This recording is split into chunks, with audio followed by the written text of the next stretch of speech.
Anthony Joshua a mis les points sur les i et respect surtout à Francis Ngannou. Dans cette vidéo, j'aimerais te parler de ce combat, mais surtout de te parler de Tyson Fury, un boxeur que je respecte beaucoup, mais j'ai l'impression qu'il commence à devenir plus une diva qu'un boxeur. Je te dis que c'est vraiment un boxeur que je respecte beaucoup. Avant qu'il devienne champion du monde, j'avais fait une vidéo avec Box Attitude et je déclarais clairement que Tyson Fury deviendrait le roi de la catégorie des poids lourds. Il est devenu, je dirais pas moitié, mais il lui manque une ceinture pour pouvoir se permettre de dire qu'il est champion incontesté des poids lourds.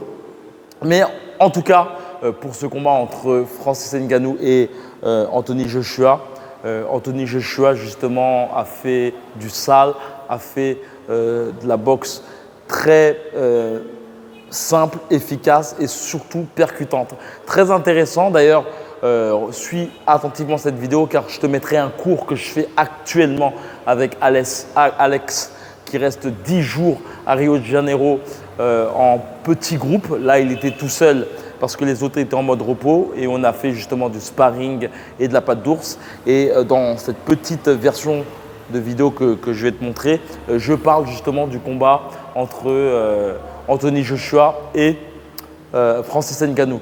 Très intéressant de voir que depuis sa défaite avec Andy Ruiz, et j'ai vu justement une différence de style durant son combat contre Robert Helenius où il met un KO tout aussi similaire que celui avec Francis Ngannou. J'ai cette impression, moi en fait je vais te dire un truc, depuis sa défaite contre Vladimir Klitschko, j'ai vu une faiblesse dans la boxe de Anthony Joshua qui avait cette tendance à être très très efficace face à un adversaire qui le pressait, donc très efficace avec ses crochets, ses hypercuts et pas forcément avec sa droite et avec ses directs du bras avant. Et néanmoins, Anthony Joshua a une boxe un peu plus équilibrée, il sait boxer de loin, il sait aller vers son adversaire.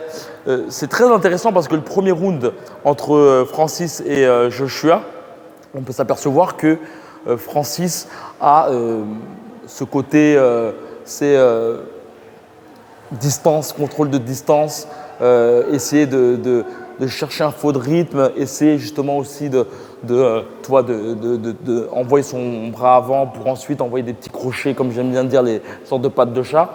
Et néanmoins, le premier round est plus ou moins, les premières minutes sont plus ou moins, on va dire, on essaie de se jauger ou autre. Et néanmoins, Mr. Anthony Joshua parvient justement à mettre sa puissance via son bras arrière. Je crois bien que Francis tombe à 2 reprises. En tout cas, la dernière est très très brutale. Et ce qui est très intéressant, c'est que tu peux t'apercevoir que le coup que met Anthony Joshua à plusieurs reprises, en fait, c'est ce coup qui parvient justement à mettre Ngannou au sol. C'est une bonne droite plongeante. Voilà. Bram, bram. Allez. Bon, encore. Ça rejoint un peu ce qu'a pu faire Joshua. Bram, bram. Hier. Ouais, hier. Après, le délire, ce que je veux, moi, c'est que tu le fais souvent. Bram, bram. En plus, tu ne regardes pas ton adversaire. Là, ce que je veux, c'est que tu saches déjà boxer comme ça. Bram, bram. Tu sais, en étant droit. Surtout que tu es un boxeur de grande taille. Bram, bram, bram. Après, ça, c'est bon pour plonger lorsqu'il était sûr que le gars n'a pas de garde. Et je pense que c'est pour ça que Joshua l'a fait sur son adversaire. Quand tu sais que ça va rentrer, là, tu peux te permettre de mettre tout ton poids. Et comme on a pu le voir aussi, très important, l'épaule. L'épaule là, c'est ça qui va te permettre d'armer. Et quand tu vas aller vers l'arrière, bam, d'envoyer un bon crochet du bras avant. Mais déjà, là, ce que je veux, c'est que tu puisses déjà boxer comme ça, là. Bam, bam, bam.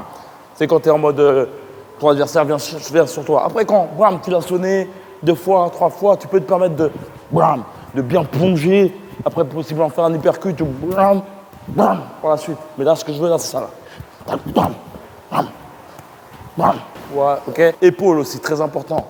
L'épaule là. C'est ça qui va te permettre de requinquer ta puissance et le retour, bam, tu pourras frapper plus lourdement. N'oublie pas, juste le fait de mettre ton épaule vers l'arrière, ça va accentuer forcément la puissance. Imagine plutôt qu'on te tire. Et déjà, il faut rester stable. Il faut imaginer qu'on te tire le t-shirt et que tu vas vers l'arrière rapidement et en même temps, bam, c'est le mouvement de l'épaule. Quand tu frappes, en somme, tu mets ton cou dans l'air. C'est ça ce que je te demande, moi, c'est mettre ton poing comme ça et là, partir direct, boum. Voilà. En fait, là, t'habitues déjà de faire ça. Parfois, je dis de faire ça, mais là, tu fais ça. Bam. Tu vois, c'est simple. Ouais, voilà, bam, bam, bam. Déjà, c'est plus rapide que ça. Hop. En plus, même comme ça, quand tu frappes comme ça, là, ton poing est en spaghetti. Ça veut dire que la puissance, bam, elle arrive aussi. La force, elle arrive ici, mais aussi elle arrive au niveau du coude. Là, lorsque tu fais comme ça, c'est une dague. Là, c'est tout droit. La flèche est tout droit. La force de la puissance, elle est tout droit. Après, par la suite, il faut juste tourner après par la suite. Tu vois, bam. Ce genre de droite plongeante, car elle est très intéressante lorsqu'elle est mise dans la cible. Bien sûr, lorsque tu as cette tendance, et j'en parlais comme tu as pu le voir avec Alex, lorsque tu as constamment cette droite plongeante, c'est très fatigant, surtout lorsque tu es un poids lourd. Et très important de savoir aussi, c'est avoir justement cette droite très quadrillée et mise de façon linéaire, tu vois. Et surtout, ce qui est très intéressant, et tu peux le voir justement même dans sa séance d'entraînement, il y a vraiment un gros travail au niveau, tu vois, de l'extension de l'épaule arrière qui permet vraiment de lancer, de catapulter un coup puissant. L'alcool, certainement le fait de rentrer dans la coke amène à avoir un état bizarre. Je trouve vraiment le côté diva qui obstrue le vaillant d'avant. Je pense que Tyson Fury a certainement sous-estimé Francis Ngannou. Il ne s'est pas forcément entraîné, il est peut-être même venu pour le combat uniquement pour l'argent. Et donc le fait qu'il ait fait une mauvaise performance, et pour moi, il perd le combat. Dis-moi ce que tu en penses. Et ben, ça a amené justement à grossir l'intérêt envers Francis Ngannou. Si clairement Mr.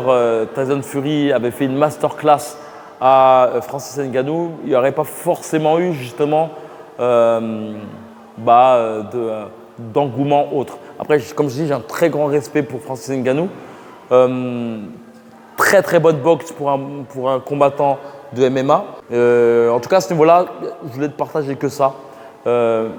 Dis-moi ce que tu en penses au niveau de ce combat.